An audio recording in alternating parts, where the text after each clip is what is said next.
Hezbollah के top leadership का तो इजराइल ने पहले ही खात्मा कर दिया और अब आईडीएफ हिजबुल्लाह के बड़े कमांडर्स को ठिकाने लगा रहा है। इजरायली फौज ने दावा किया है कि हिजबुल्लाह का लॉजिस्टिक्स हेड सुहेल हुसैनी मारा गया। ईरान और हिजबुल्लाह के बीच हथियारों के लेन देन में हुसैन की अहम भूमिका होती थी। ऐसे में हमारा दूसरा सवाल है, ये देखिए, हमारा दूसरा सवाल हो जाता है कि लेबनान में हिजबुल्लाह लीडरों को क्यों चुन चुनकर ढेर कर रहा है इजराइल? ये भी बड़ा सवाल है। लेबनान में हिजबुल्लाह लीडरों को क्यों चुन रहा है, इसके बारे में विस्तार से हम समझने की कोशिश करेंगे बैरूत में मौजूद हमारे संवाददाता आशुतोष मिश्रा से।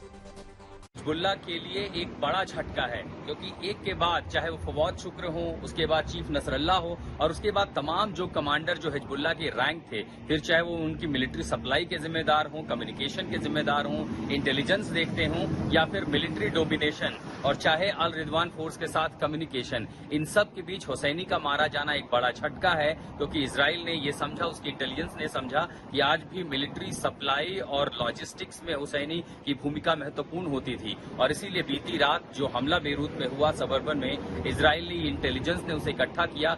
दिन भर बेरूत के ऊपर इजरायली ड्रोन घूमते रहे और जब उन्हें जानकारी मिली तो प्रिसाइज स्ट्राइक में हुसैनी को मार गिराया गया। आज की तारीख में भी बेरूत पर लगातार हमले हो रहे हैं और खासकर वो इलाके जो हिजबुल्लाह का गढ़ है वहां पर। लेकिन हुसैनी के मारे जाने से इजराइल को ये उम्मीद है कि हिजबुल्लाह की कमर टूटेगी, लेकिन उसके पास दूसरी तीसरी लाइन के कमांडर्स हैं और अब चुनौती उसकी इसलिए बढ़ेगी कि क्या उसके हथियारों का जखीरा जो सप्लाई लाइन है उसमें जो बाधा पहुंच रही, क्या हिजबुल्लाह उससे निपट पाएगा। फिलहाल इजराइल को कम से कम यही उम्मीद है।